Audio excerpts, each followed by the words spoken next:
کبوتری باشد حس نمیکنه که تار عنکبوت هست، اما اگر که مگسی شد تشهی شد و گیر میکنه یه جای تو تار عنکبوت که منم. اگر که همه دروغ گفتن من راست میگم، اگر همه گفتند و نکردم من یه نفر میکنم. اون لحظه که سیل آمد میفهمی قدر کشتی رو. اگر سوار کشتی او شدی نجات پیدا میکنی از طوفان این عالم. این طوفان همه رو میبره. عجلتون اومده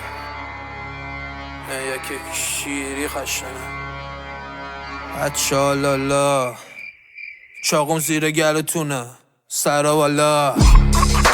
خونه رو دیوارا آبرو تو عراج میزنم تو دیجی کالا ترسم و بغل بگیرید مثل کوالا گاتوری با چکنه سرت رو شکمته کابوس شبته خیر نیپه یه شرته خون به جگرته هرچی گفته کمته میگادت به مرور زمان انگار چربی کبده ول کنم خلابه بک بدم خیس شلوارت دولتو میزنم شاپوره بشه شراره مچ تو میفته حضوری بشه قراره همونم پستی میشه واسه پر تواله تیک پازلای پوری با هم جوره بد نرو با جونت برخوردی به پست جون ور میکشی سوز بد بهت میچر به زور من بگو سرابتون بیاد که بش ببندم پوز بند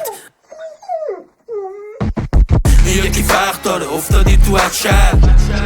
بالا سرتونه مجد میدم به فناتون بشم اچل مرتفع فرو رفته تا گلو تو لجن یکی فرق داره افتادی تو هچر بالا سرتون مجل میدم به فناتون بشم اچل فرو بردمتون تا گلو تو لجن هوشیار میخوابم شبای چشمم واه لپتاپ تو کولمه رو استندبایه تو دیس بدی بک زدم بهت اصاه رو ملتفت انداخته اسمم سایه فکر کردی افتادم تو دامتون شبا تو بازی منید ره کنه خدا بتون زاید گاوتون این جوجه غلامتون دیر بیای سراغش خفه میشه توی وان خون آبرو تو میریزم مثل جنده های پتیاره مثل جلاد و گاتوری خونه تلاله چرا صدا جیراتش سوزی میاد دخونت آها واسه دود کلم احتیاره تبتون زده بالا واسه بشید پاشورا یه تنه زدم تو دلتون شده آشورا سبت میدمتون یه طرفتون ششالا نفهمیدم رپرید شما یا عضو شورا گوش بدینو میکشه گوشت زود میذارم گوشت لخ منم بازم چیه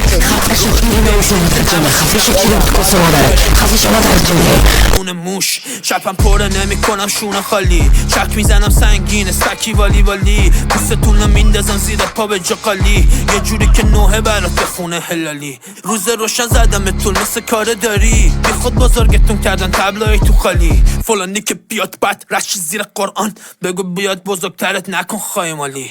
این چه بکی بود دادی مگه دختری ویو بت میدن با شلنگو بخری خشم شب زدم یه بار رنگ رخ پرید اینم نصر من الله و فتح قریب یکی فرق داره افتادی تو هچر بالا سرتون مجد میدم به فناتون بشم اچل مرتفع فرو رفته تا گلو تو لجن یکی فرق داره افتادی تو هچر بالا سرتون مجل میدم به فناتون بشم اچل مرتفع فرو رفته تا گلو تو لجن حرفام همه تیزه در هر کتفتون قمرو چی داشتی ستون ازش دراری فوش ننرو آقام بندازه تو تونل میکنه عقبو میدونی که تل سفت میکنه کمرو فاتحه بخون فرس کلاس بیلیتم سراتون تیلیتم خونه رو لباسی فیدم عادت دارم اون که میکنم و ببینم برات سوال نشه چرا پی عکس کیریتم من رفیقم یه سال دنبال آزادیشه از اعتراضات میگه تو خونه با رکابیشه اون که چشو میزنه ان نور آتیشه نی چون ششیدم رو آتیشت من خونه پول برای کرده دست خالی میکشم همه تونو به توبره چطور بار میدی اونجا از آمستردام پاریس اینجا جوون مردمو میدی جلو گوله قناری تو میخوای بزنیمون اصولی نهایت خمشی برام بخوری میسوزونمت رپارسی بشه بخوری میشاشم تو استکانه تگ جاشم تو قوری میمونه سنگینی ستا باخته رو دوشت میخوابه تو گوشه جا کش مواد فروشه تکساتونم که معلوم شده خودتون نمیگید سند شم سوری سروشه تو که در میری زیر پات بندازن یه کپسولی پی حمیدی اون تو نمیاد با هر ترسوی فشار بهت اومده فش گرفتی ننه صفتو پاش بیفته میکنتت با آلت مصنوعی دلم برات سوخته این بیف نابرابریه فرزاد کلاقم شو برات بزنمش رخیه حتی لودرم باشی میارم موتور تو پایین گاتپوری تروبریه یکی فرق داره افتادی تو هچر بالا سرتون مجل میدم به فناتون بشم اچل مرتفع فرو رفته تا گلو تو لجن یکی فرق داره افتادی تو هچر بالا سرتون مجل میدم به فناتون بشم اچل پوری بیرم قطعگاه زد و بند